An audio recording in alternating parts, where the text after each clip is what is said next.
Masters, welcome to ఆసిమమ్ science YouTube channel. ఉన్నత శక్తుల ప్రేరణతో నిర్మించబడినవే పిరమిడ్లు. నవయుగపు ఆధ్యాత్మిక శాస్త్రవేత్త అయిన డోలోరిస్ కెనాన్ వృత్తిరీత్యా మానసిక వైద్య నిపుణురాలు మరి పూర్వజన్మ ప్రతిగమన కౌన్సిలర్.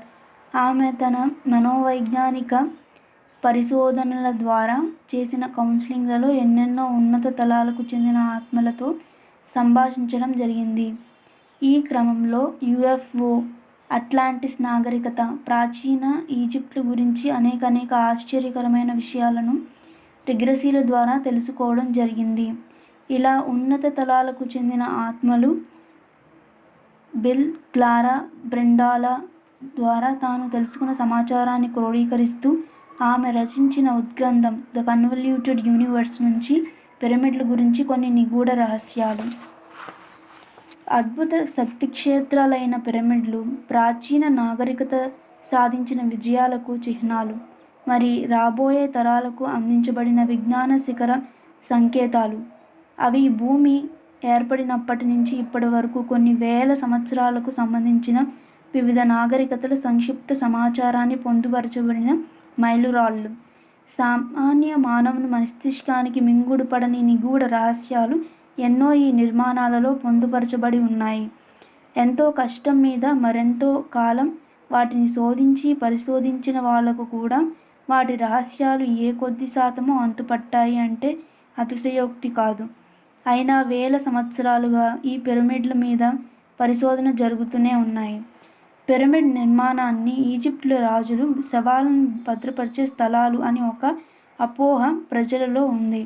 వేల సంవత్సరాలుగా పరిశోధనలు జరగడం వలన కొన్నిసార్లు అంతగా శాస్త్రజ్ఞానం లేని నాగరికతలు కూడా ఈ పరిశోధనలో పాలు పంచుకొని పిరమిడ్లు శవాగారాలు అని, అందులో రాజులు శవాలు మమ్మీలుగా ఉంటాయని వారి తోచిన రీతిగా ఏవేవో కథలు అల్లేశారు. కానీ అక్కడ ఏ రాజుల శవాలు కూడా భద్రపరచబడలేదు. ఒకానొక కార్యక్రమం కోసం ఉన్నత శక్తుల ప్రేరణతో నిర్మించబడిన కట్టడాలు అయిన పిరమిడ్లు కొలతలు కూడా చాలా ఖచ్చితంగా ఉంటాయి. ముఖ్యంగా ఈజిప్టులో నిర్మించబడిన 3 అతిపెద్ద పిరమిడ్లు ఒకదాని శీర్షం నుంచి ఇంకో దాని శీర్షం వరకు ఖచ్చితమైన గణిత మరి ఖగోళ శాస్త్ర జ్ఞానాన్ని అనుసరించి నిర్మించడం జరిగింది. ఆనాటి ఆ సాంకేతిక నిజానికి శాస్త్ర సాంకేతిక పరంగా ఎంతో అభివృద్ధిని సాధించాం అనుకొని గర్వపడే నేటి ఆధునిక నాగరికతలు కూడా అంతుపట్టని రీతిలో ఉంది. అంత ఉన్నతమైన సాంకేతిక అది. పెరు మరి మెక్సికోలలో ఉన్న గొప్ప పిరమిడ్ రాతి కట్టడాలు నిర్మాణాలు కూడా ఈ కోవకు చెందినవే. పిరమిడ్ శక్తి అన్నది అట్లాంటిస్ నాగరికతకు మనకు అందించిన గొప్ప విజ్ఞానం. ఇది ముఖ్యంగా మనోశక్తితో వస్తువులను గాలిలో పైకి లేపడం అన్న అతీంద్రియ సిద్ధాంతాన్ని ఆధారంగా చేసుకొని నిర్మించబడింది. నక్షత్ర మండలాలలో మరి ఇతర గ్రహాలలో చాలా వరకు గొప్ప పనులన్నీ కేవలం లెవిటేషన్ అనే ఆత్మశక్తి వినియోగం ద్వారానే జరుగుతూ ఉంటాయి. కనుక అలాంటి ఆత్మశక్తి వినిమయం ద్వారానే అంత ఎత్తైన పిరమిడ్లను కేవలం రాతితో కట్టగలిగారు. ఒక పదార్థం నుంచి ఇంకొక పదార్థానికి శక్తిని బదలాయించే పదార్థ విజ్ఞాన శాస్త్రాన్ని ఆత్మశక్తిని జోడిస్తే జరిగే అద్భుతమే లెవిటేషన్. పదార్థ విజ్ఞాన శాస్త్ర సిద్ధాంతం ప్రకారం ఈ భూతలంలో పదార్థానికి భూమి ఆకర్షణ శక్తి వల్ల అది పొందిన బరువు కారణంగా దానికి ఏ విధమైన చలన శక్తి ఉండదు. కానీ అదే పదార్థాన్ని భూమి ఆకర్షణ శక్తికి దూరంగా ఉన్న శూన్యంలో తీసుకొని వెళ్తే అది ఖగోళ శాస్త్ర సిద్ధాంత ప్రకారం తన బరువును దాదాపు కోల్పోతుంది. అలాంటి భారరహిత స్థితిలో దానిని ఎక్కడి నుంచి ఎక్కడికైనా తరలించవచ్చు. ఆత్మశక్తి వినిమయంలో భాగంగా దూరశ్రవణం, దూరదృష్టి వంటి అతీంద్రియ జ్ఞానం ద్వారా వాళ్ళు రాళ్లను ఎంపిక చేసుకునేవారు. సరి అయిన కొలతల్లో వాటిని కట్ చేసి ఒకదానిపై కనీసం వెంట్రుక కూడా దూరలేని విధంగా అమర్చేవాళ్ళు. అలా వాటిని అమర్చడంలో కూడా వాళ్ళు కేవలం తమ మానసిక శక్తులనే ఉపయోగించేవారు. ఈ కార్యక్రమ నిర్వహణ కోసం ఉన్నత తలాలకు చెందిన అట్లాంటియన్లు ఆనాటి ప్రజలలో కొందరిని ఎన్నుకునేవారు. వారి ద్వారా అలా ఎన్నుకోబడిన తమ శక్తియుక్తులను ఉపయోగించుకుంటూ వారి ఆత్మశక్తిని పెంచి చాలా తేలిగ్గా ఆ టన్నుల కొద్దీ బరువైన రాళ్లను పైకి లేపించేవారు. దీనిని లెవిటేషన్ అంటారు. కొన్ని వందల మైళ్ళ దూరంలో ఉన్న రాతి క్వారీల దగ్గర నుంచి రాళ్లను ఎంపిక చేసి, కట్ చేసి, రవాణా చేసి పిరమిడ్ నిర్మాణాల దగ్గరకు చేర్చడం వరకు కూడా వారు లెవిటేషన్ విద్యనే ఉపయోగించేవారు. ఆ కాలంలో సాధారణంగా ప్రజలు కేవలం సంకల్ప శక్తితోనే తమ పనులు పూర్తిగా తెలుసుకునేవాళ్ళు. అలా ఉన్నత తలాల వాళ్లతో అనుసంధానం కాగలిగే శక్తులు ఆనాటి ప్రజలకే కాదు, ఇప్పుడు మనకు కూడా ఉన్నాయి. కానీ మనం మన అశాస్త్రీయమైన జీవనశైలి వల్ల వాటి గురించి మర్చిపోయాము. సంకల్పం, దృష్టి కేంద్రీకరణ మరియు గాఢమైన ఏకాగ్రత. అసలు ఏ విధమైన సిమెంట్ కానీ సున్నం కానీ లేకుండా ఆ రాళ్లను ఒకదానికోటి అతుక్కునే విధంగా కట్ చేసి కూర్చడం నిజంగా ఒక అద్భుతం. ఇందుకు గాను సంకల్పం అన్న ఈ మనోశక్తి శాస్త్రంలో నిష్ణాతులను చేయడానికి కొంతమంది ఎంపిక చేయబడిన పూజారులకు విస్తృతంగా శిక్షణ ఇవ్వబడేది. ఈ శిక్షణ కాలంలోనే అట్లాంటిస్ నాగరికతకు చెందిన ఉన్నతాత్మల నుంచి వారికి జ్ఞానం పంపించబడేది.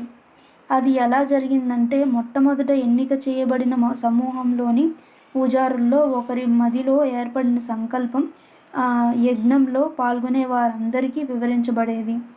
అతీంద్రియ శక్తుల పట్ల స్పష్టమైన అవగాహన కలిగి ఉన్న వాళ్ళంతా కూడా ఆ శక్తులను సరైన విధానంలో ఉపయోగించుకుంటూ ఒకరి సంకల్ప శక్తితో మరొకరి సంకల్ప శక్తిని అనుసంధానం చేసేవారు.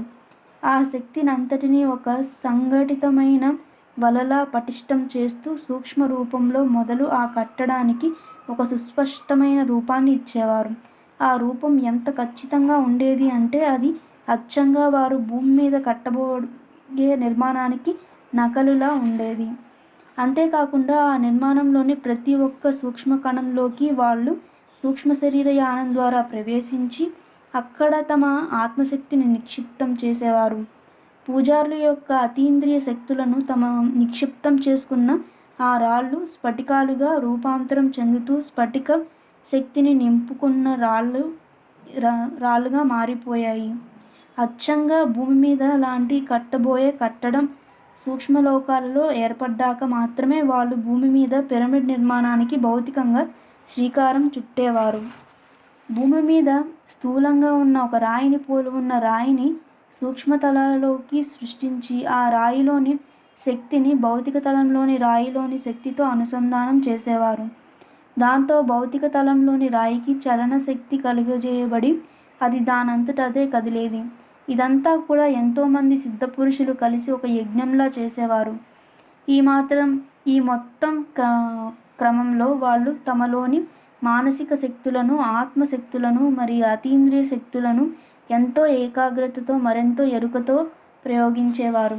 కొందరు పరిశోధకులు బహుశా లేజర్ కిరణాల సహాయం కూడా ఈ నిర్మాణాల్లో ఉపయోగించబడింది అనడం జరిగింది. కానీ లేజర్ కిరణాలు సైన్స్కి సంబంధించిన ఆవిష్కరణలు అయితే సంకల్ప శక్తి అన్నది సైన్స్కు కూడా అందని ఒకానొక మహా అద్భుత సత్యం. అది ఆత్మకు సంబంధించిన వరం. ఈరోజు ఈ ప్రపంచం మనగలుగుతోంది అంటే అది కేవలం సంకల్పశక్తి ద్వారా మాత్రమే అన్నది పరమ సత్యం. ఇదంతా కూడా ఆత్మశక్తి వినియోగం తప్ప మరేమీ కాదు. ఒక సమూహంలోని సిద్ధపురుషులంతా ఏకీకృతం చెందిన మనస్సు, లక్ష్యం, సృజనాత్మకత, ఐకమత్యాల యొక్క మేళవింపుతో ఇలాంటి ప్రయోగాలను చేస్తూ గొప్ప గొప్ప కట్టడాలను ఆవిష్కరింపజేయవచ్చు అనడానికి ఉదాహరణే గ్రేట్ పిరమిడ్ నిర్మాణం. ఒక వ్యక్తి కంటే కూడా అనేక వ్యక్తుల సామూహిక మానసం యొక్క శక్తి చాలా గొప్పది. కనుక లోక కళ్యాణార్థం గొప్ప లక్ష్యం సాధించాల్సి ఉన్నప్పుడు అలాంటి సంఘటిత సంకల్ప శక్తి అద్భుతంగా రూపుదిద్దుకుంటుంది. ఇలాంటి గొప్ప గొప్ప ప్రయోగాలు శబ్దం అంటే మాటలు వినియోగం అస్సలు ఉండకూడదు. భావ వ్యక్తీకరణ అన్నది మనసు ద్వారా కాకుండా మాటల ద్వారా చేయడం వల్ల ఆత్మశక్తి తొలగిపోతూ ఉంటుంది. ఎందుకంటే వ్యక్తుల మధ్య సంబంధ బాంధవ్యాలను పటిష్టపరచడంలో మాటలు చాలా నాసిరకపు ఫలితాలను ఇస్తాయి. ఎప్పుడైతే మాటలు తగ్గిపోతాయో మనస్సు అంతర్గతమై మూలస్థానంలో ఉన్న శక్తి మేల్కొంటుంది. దూరశ్రవణం, దూరదృష్టి, దూరచలనం, సంకల్పశక్తి, ఆర, కుండలిని జాగృతి, ఎరుక వంటి అనేక శక్తులుగా ఆ మూల శక్తి బయటికి వ్యక్తీకరించబడుతూ మనిషిని ఉన్నత దిశగా పయనింపజేస్తుంది. ఇది పూర్వకాలంలోనే కాదు, ఇప్పుడు కూడా సుసాధ్యమే. ప్రతి వ్యక్తి యొక్క కణంలోని డిఎన్ఏపై ఉన్న జన్యు పదార్థంలో అతని ప్రాచీన నాగరికతల మరియు నక్షత్రలోకాల శక్తియుక్తుల సమాచారం అంతా కూడా నిక్షిప్తం చేయబడి ఉంటుంది. ఇలా నిక్షిప్తం చేయబడిన శక్తులన్నిటినీ వినియోగించుకోగల సంపూర్ణ స్వేచ్ఛ ఈ భూమి మీద జన్మ తీసుకున్న ప్రతి ఒక్కరికి ఉంటుంది. అయితే ప్రాపంచిక మాయలో పడిపోయి కేవలం నా కంటికి కనిపించేదే వాస్తవం అనుకుంటూ తన శక్తియుక్తులను వినియోగాన్ని మరిచిపోయి మనిషి జీవితాన్ని నిస్సారంగా గడిపేస్తున్నాడు. అయితే రాబోయే యుగంలో అత్యంత శక్తివంతమైన పిరమిడ్స్ విరివిగా వినియోగంలోకి రావడం వల్ల ప్రజలందరూ కూడా మర్చిపోయిన తమ జన్యు సమాచారంలోని అతీంద్రియ శక్తులను తిరిగి పొంది మళ్ళీ ఈ భూమిని శక్తివంతం చేయడం తప్పక జరిగి తీరుతుంది. పిరమిడ్లు ఇతర గ్రహాలకు మరి పాలపుంతలకు మధ్య శక్తి అనుసంధానకర్తలుగా పనిచేస్తాయి. కనుక పిరమిడ్ శీర్షానికి అనుగుణంగా గణిత ఖగోళ శాస్త్రజ్ఞులు పరిశోధనలు చేసి ప్రతి గ్రహం లేదా పాలపుంతలోని నక్షత్రాలకు సంబంధించిన సమాచారాన్నంతా సేకరించవచ్చు అని తెలియజేశారు. ఇలా ఉన్నత తలాలకు సంబంధించిన జ్ఞానంతో ఈ భూమిపై ఉన్న మన జ్ఞానాన్ని అనుసంధానిస్తూ అనేక అంతరిక్ష పరిశోధనలు చేపట్టడం ఇటీవల కాలంలో కూడా జరుగుతోంది.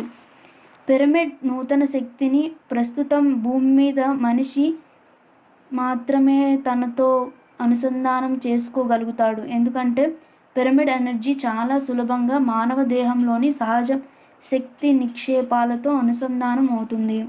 గత కొన్ని వేల ఏళ్ల క్రితం గ్రేట్ గీజా పిరమిడ్లను నిర్మించినప్పుడు ఆ పిరమిడ్ రాళ్లతో నిక్షిప్తం చేసిన తన సొంత శక్తిని గుర్తించి తన అస్తిత్వాన్ని తాను తెలుసుకోగలుగుతాడు. ఆ శక్తి వల్లనే శరీరపు కణజాలాల్లోని జన్యు సమాచారం అంతా కూడా డీకోడ్ చేయబడి గత అనేక జన్మలుగా మన ఆత్మ పొందుతూ వస్తోన్న అనుభవ జ్ఞానంతో పాటు ఆత్మకు ఉన్న అతీంద్రియ శక్తులు కూడా మేల్కొంటాయి. ఇదంతా జరిగే రోజు మరెంతో దూరంలో లేదు. ఆంగ్ల మూలం కన్వల్యూటెడ్ యూనివర్స్. రచన డోలోరిస్ కెనాన్. అనువాదం T Vani. Thank you masters.